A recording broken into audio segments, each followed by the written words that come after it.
मेरी 21 साल की वकालत में मैंने आज तक नहीं देखा कि उस 23 दिसंबर से 2 दिन पहले मीडिया पे जो जर्नलिस्ट अहबाब है उनके इल्म में था कि 23 तारीख को ये फैसला अनाउंस नहीं किया जाएगा।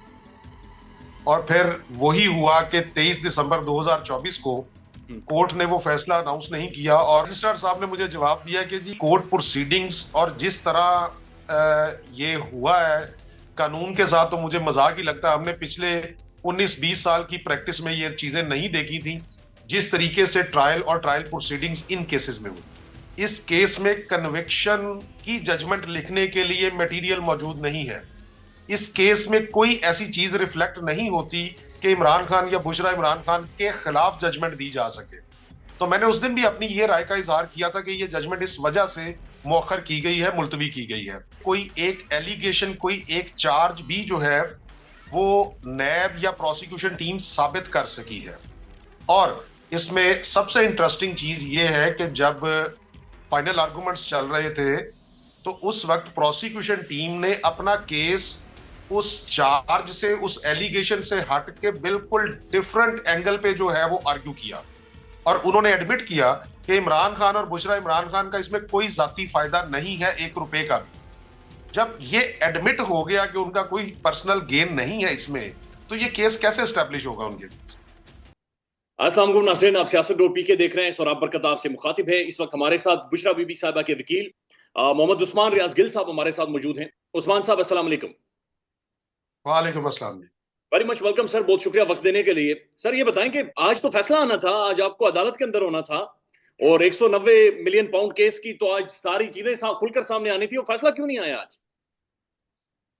देखिए सौराब साहब, ये 18 दिसंबर से जजमेंट रिजर्व हुआ हाँ और 23 दिसंबर फिक्स था 2024 इसकी अनाउंसमेंट ऑफ जजमेंट के लिए। जी। लेकिन मेरी 21 साल की वकालत में मैंने आज तक नहीं देखा कि उस 23 दिसंबर से 2 दिन पहले मीडिया पे, ऑनलाइन ऑन एयर शोज में और ट्विटर पे जो जर्नलिस्ट अहबाब है उनके इल्म में था कि 23 तारीख को ये फैसला अनाउंस नहीं किया जाएगा। और फिर वही हुआ कि 23 दिसंबर 2024 को कोर्ट ने वो फैसला अनाउंस नहीं किया और उसकी मजीद तारीख दे दी आज की 6 जनवरी 2025।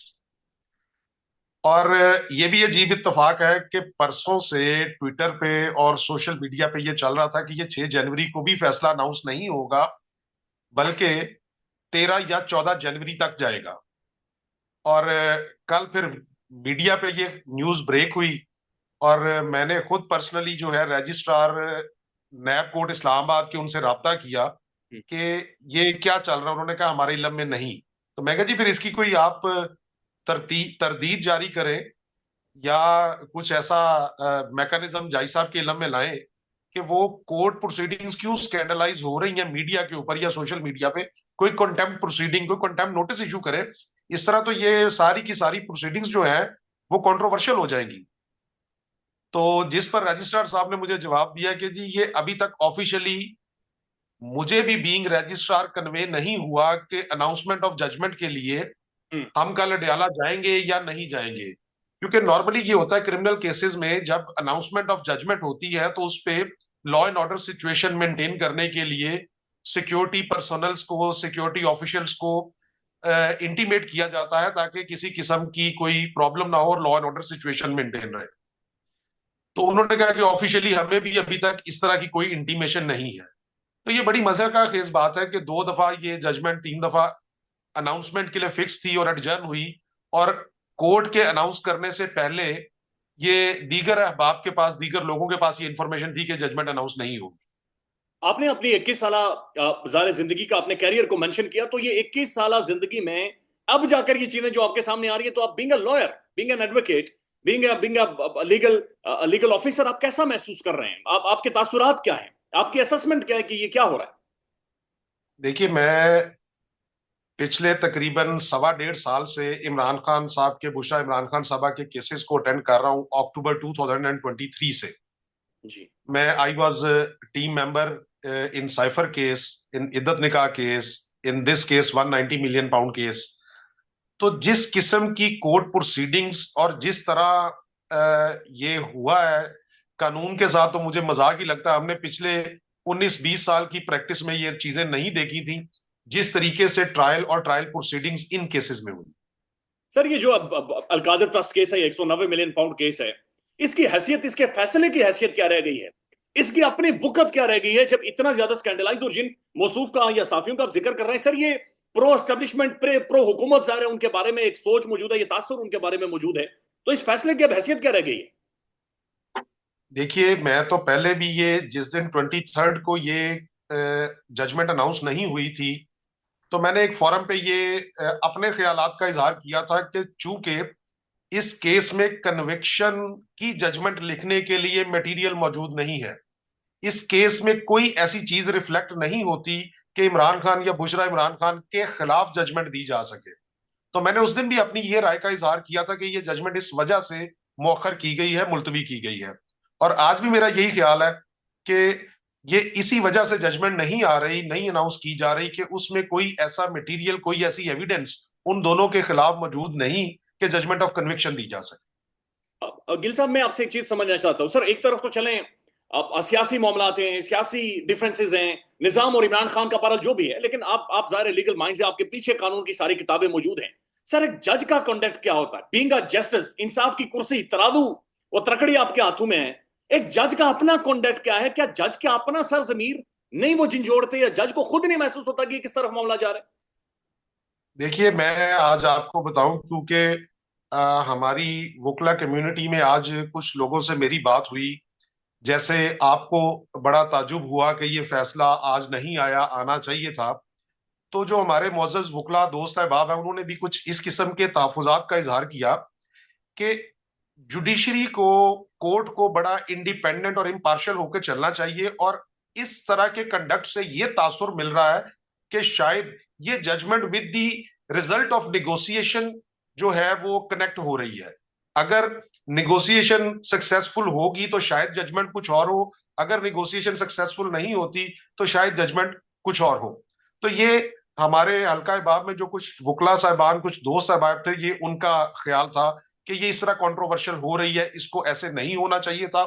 और कोर्ट को हर चीज को बाला ताक रख के इंडिपेंडेंटली जुडिशियल माइंड अप्लाई करके जो एविडेंस मटेरियल कोर्ट के पास अवेलेबल था उस पे in either way judgment announce करनी चाहिए। जिस तरह आपने पहले भी मेंशन किया कि इनके पास कोई ऐसा मवाद मौजूद नहीं है कि इमरान खान या बुशरा बीबी को इस सारे मामले के ऊपर सजा सुना सकें, इसका मतलब ये हुआ, या इससे तासुर ये मिल रहा है कि जो टाइम गेन किया जा रहा है, ऐसा मटेरियल है, ऐसा मवाद, बल्कि पाकिस्तान के प्राइम टेलीविजन के ऊपर सर ये तज्जिया भी हुआ है कि ये जो जजमेंट लिखी जाएगी, इसके अंदर कोई ऐसा लैक्यूना, कोई ऐसी खमी या कोई ऐसी कमी नहीं छोड़ी जाएगी ताकि हाई कोर्ट लेवल पर जाकर एक तो ये शर्मिंदगी का बाइस बने, दूसरा ये कि इस मामले को मजीद यानी सख्त तरीन सजा दी जाए। इन दोनों जो तजियों के ऊपर जो आपकी असेसमेंट है या ओपिनियन है, क्या है?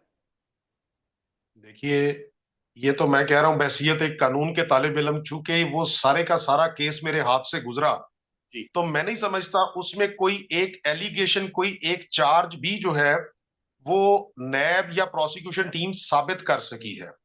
और इसमें सबसे इंटरेस्टिंग चीज ये है कि जब फाइनल आर्गुमेंट्स चल रहे थे तो उस वक्त प्रोसिक्यूशन टीम ने अपना केस उस चार्ज से, उस एलिगेशन से हट के बिल्कुल डिफरेंट एंगल पे जो है वो आर्ग्यू किया। और उन्होंने एडमिट किया कि इमरान खान और बुशरा इमरान खान का इसमें कोई जाती फायदा नहीं है, 1 रुपए का भी।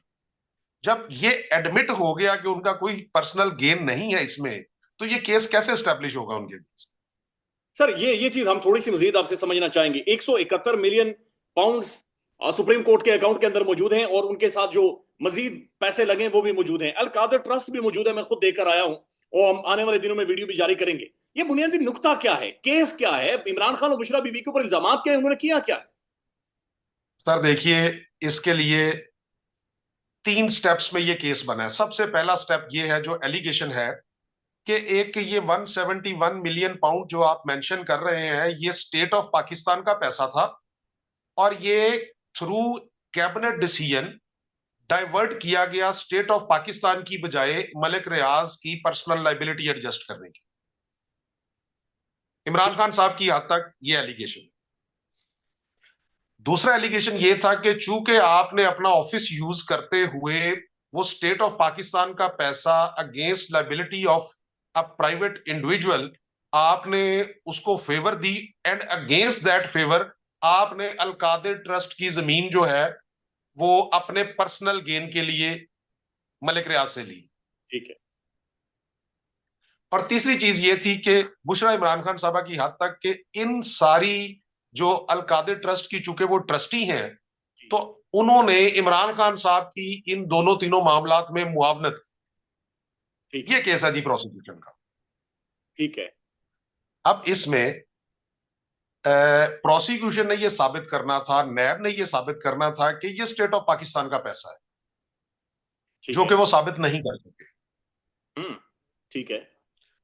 दूसरी चीज कि इमरान खान और ने या बुशरा इमरान खान ने in the capacity of the settler और trustee of Al Qadir trust कोई पर्सनल गेन लिया, वो प्रोसिक्यूशन ने खुद एडमिट कर लिया कि उन्होंने 1 रुपए का फायदा नहीं लिया। जी। और बुशरा इमरान खान साहबा की हद तक जो इस्तगासा का केस था कि इन्होंने आनत की है और मुआवनत की है जराइम की जो इमरान खान ने कमिट किए, हम्म। तो उस हद तक सारे गवाहान और तफ्तीशी अफसर ने अपनी जिरा में ये इस बात को एडमिट किया कि हमारे पास कोई ऐसी शहादत बुशरा इमरान खान साहबा की हद तक नहीं है कि उन्होंने किसी जुर्म की मुआवनत या आनत की हो। तो आप मुझे बताइए केस रह कहाँ जाता। सर यही बात आप भी कर रहे हैं, यही बात इंडिपेंडेंट रिपोर्टर्स भी कर रहे हैं, तजियाकार भी कर रहे हैं, अखबार भी यही सारी चीजें लिख रहा है। नहीं समझ आ रही तो मोअज़्ज़ज़ जज साहब को नहीं समझ आ रही, जो फैसला लेकर कहीं गायब हो गए हैं। सर ये बताएं, इसकी जो भी इसका फैसला आता है, क्या उसकी कोई मॉरल स्टैंडिंग अब पीछे बचती है? देखिए, बहसियत एक कानून के तालिब इल्म और बहसियत सिटीजन ऑफ पाकिस्तान तो अदालती नज़ायर का, अदालती फैसलों का, अदलिया का एहतराम हम सब पे लाजिम है और हम पाबंद भी हैं उसके। जी। लेकिन ये थोड़ा सा अदलिया को भी सोचना चाहिए कि देखे ना, एक ले मैन जैसे मैंने आपको बताया कि आज मेरे हल्का बाब में ये डिस्कशन हुई कि शायद जुडिशरी इस फैसले को मुअख्खर बार बार करके उसको कनेक्ट किया जा रहा है, उस तनाजर में लाया जा रहा है कि शायद ये निगोशिएशन के साथ कनेक्टेड है। तो जी। ये गलत चीज है। बहसियत एक कानून के तालिब इल्म मैं भी रोज अदालतों में पेश होता हूं, मैं समझता हूँ ये नहीं होना चाहिए। सर ये इससे पहले ये इंप्रेशन ये इंप्रेशन ये इमेज जनरल पब्लिक में नहीं जाना चाहिए। ये आप ठीक कह रहे हैं, नहीं जाना चाहिए, लेकिन सर जनरल पब्लिक में जो इमेज गया हुआ है, मैं आपको क्या बताऊं, ऑफ द रिकॉर्ड आपको बताऊंगा। लेकिन बराए मेहरबानी सर ये बताएं, जो इस्लामाबाद हाई कोर्ट के मोअज़्ज़ज़ जजेस हैं, उन्होंने जब लेटर लिखा कि पाकिस्तान के जो खुफिया इदारों की मुदाखलत है इस केस में भी या लोअर जुडिशरी में भी, आपको महसूस हो रहा है कि कुछ ऐसा ही तासुर मिल रहा है? देखिए, अगर इस तरह का इंप्रेशन अदलिया के बारे में, मुअज़्ज़ज़ जजेस साहिबान के बारे में बाहर जनरल पब्लिक में जाएगा तो ऑब्वियसली उसकी कोई ना कोई रीजन तो होगी ना। अच्छा। अगर अगर लोग ये समझेंगे, इस बात को अपनी जबान तक लोग लेके आएंगे, ये जबान ज़द-ए-आम हो जाएगी कि जुडिशरी इम्पार्शल हो के फैसले नहीं कर रही, तो obviously there will be something behind that. अब सर जज साहब की बॉडी लैंग्वेज क्या थी? उस दिन रात 9:30 बजे तक बैठे रहे, हमें तो लगा कि जज साहब बस इंसाफ देने ही वाले हैं और इंसाफ के लिए बिल्कुल चाको चौबंद दस्ते की तरह वहां पर बैठे हुए हैं। उसके बाद जज साहब गायब है, उसकी बॉडी लैंग्वेज क्या थी जज साहब? देखिए, एक सबसे अच्छी चीज जो मैं अप्रिशिएट करता हूं इस केस में, जैसा कि मैंने गुजारिश की पहले, कि मैं साइफर ट्रायल की टीम का भी हिस्सा था, इद्दत निकाह केस की टीम का भी हिस्सा था। तो उनमें जिस तरीके से प्रोसीडिंग्स हुई, वो बिल्कुल जो है ना, वो इंसाफ का कत्ले आप उसे कह सकते हैं। लेकिन कंपैरेटिवली इस केस के अंदर काफी हद तक राइट ऑफ फेयर ट्रायल दिया गया दोनों को, और केस उन दोनों केसों की निस्बत बहुत अच्छे तरीके से चला। तो इस वजह से इसका क्रेडिट मैं प्रोसिक्यूशन टीम को भी देता हूं, मैं जज साहब को भी देता हूं कि उन्होंने इस केस को कम से कम जिस हद तक कर सकते थे मतनाजा होने से बचाया, जैसा कि साइफर और इद्दत केस को मतनाजा किस्म की प्रोसीडिंग्स की गई, वैसा नहीं हुआ इस केस में। अब सलमान अकरम राजा साहब की कुछ एक स्टेटमेंट्स हैं, उन्होंने कहा हमें पहले से पता है कि फैसला क्या आना है। अलीमा खान साहबा की भी स्टेटमेंट है, तो इसका मतलब है कि आपने जो बातचीत की है कि काफी हद तक ये फेयर ट्रायल हुआ है, so you are very much hopeful कि शायद इस केस में सजा उस तरह से नहीं होगी जो जिस तरह से सोचा जा रहा है, या जो फैसले के बारे में गुमान या तासुर मौजूद है। देखिए, मैंने बिल्कुल ये नहीं कहा कि ये 100% फेयर ट्रायल हुआ है। हाँ। मैंने कहा कंपैरेटिवली जो प्रीवियस केसेस थे, जिस तरह साइफर केस था या इद्दत केस था जिसमें रात के 12-12 1-1 बजे तक प्रोसीडिंग्स चली और कोई ऑर्डर चैलेंज करने का हाई कोर्ट में कोई सर्टिफाइड कॉपी नहीं प्रोवाइड की गई। कम से कम इस तरह का फेयर ट्रायल का राइट हमें दिया गया। लेकिन जो 342 की स्टेटमेंट है, अगर आप वो पढ़ेंगे ना इमरान खान साहब की और बुशरा इमरान खान साहबा की, तो उसमें पहले क्वेश्चन के आंसर में ही हमने इस चीज को एजिटेट किया कि हमें full fledge right of fair trial नहीं दिया गया, ठीक है। हमें सर्टिफाइड कॉपीज टाइम पे नहीं प्रोवाइड की गई, हम्म, हमें order of the court timely intimate नहीं किया गया। हम कोर्ट प्रोसीडिंग करने के लिए, आपने देखा होगा कि ऑल्टरनेट डे पे आफ्टर 2 डेज डेट ऑफ, हफ्ते में 2 से 3 डेट ऑफ हियरिंग्स होती थी, तो जी। हमें प्रीवियस ऑर्डर का नहीं पता होता था, हमारे अगेंस्ट ऑर्डर पास हुआ होता, हमारे पास उसकी कॉपी नहीं होती थी, हम उसको चैलेंज कर सके हाईकोर्ट। तो इस तरह की कुछ चीजें उसमें हुई हैं। पाकिस्तान में इस वक्त सबसे बड़ा मसला बोलने का है। पाकिस्तान में बोलने नहीं दिया जाता, जुबानें खींच ली जाती हैं, डर है, खौफ है, टेरर है। पाकिस्तान का मीडिया मुकम्मल तौर पर कंट्रोल्ड है, वेल मैनेज्ड है, एक मैसिव सेंसरशिप है। इसी तरह का दबाव पाकिस्तान में सियासत.pk भी फेस कर रहा है, जिसे पाकिस्तान भर में गुज़श्ता कई महीनों से मावरा आइन, मावरा कवानीन मुकम्मल तौर पर बंद कर दिया गया है, मुकम्मल तौर पर बैन कर दिया गया है। सियासत.pk की नशरियात को लिमिटेड करके पाकिस्तान में छोड़ दिया गया है। तमाम तर कानूनी मवाज के ऊपर आवाज उठाई गई, दस्तक दी गई, लेकिन हर तरफ से खामोशी है, सन्नाटा है, कहीं पर कोई सुनवाई नहीं है, कोई सुनने को तैयार नहीं है। लेकिन इसका हल क्या है? क्या खामोश हो जाएं? क्या सवाल ना करें? क्या मालूमात आप तक ना पहुंचाएं? क्या इंफॉर्मेशन आप तक ना पहुंचाएं? मालूमात भी पहुंचेगी, इंफॉर्मेशन भी पहुंचेगी, सवालात भी उठेंगे, लेकिन अब आपने रोल प्ले करना है, आपने अपना किरदार अदा करना है। और छोटा सा एक प्रोसीजर है, प्रोसेस है, उसके बाद आप अपना किरदार अदा करें और हमारी मदद करें। पहले आपने यह करना है कि हमारे यूट्यूब चैनल को सब्सक्राइब करना है, उसके बाद ज्वाइन के बटन के ऊपर जाना है, क्लिक करके हमारा मेंबर बनना है। या फिर दूसरा ऑप्शन यह है कि आपने वीडियो की डिस्क्रिप्शन में जाना है, वहां पर पैट्रियन का लिंक मौजूद होगा, उस लिंक के ऊपर क्लिक करें और हमें सपोर्ट करें, हमारा हिस्सा बने, हमारी ताकत बने। ख्याल रखिएगा। अल्लाह हाफिज।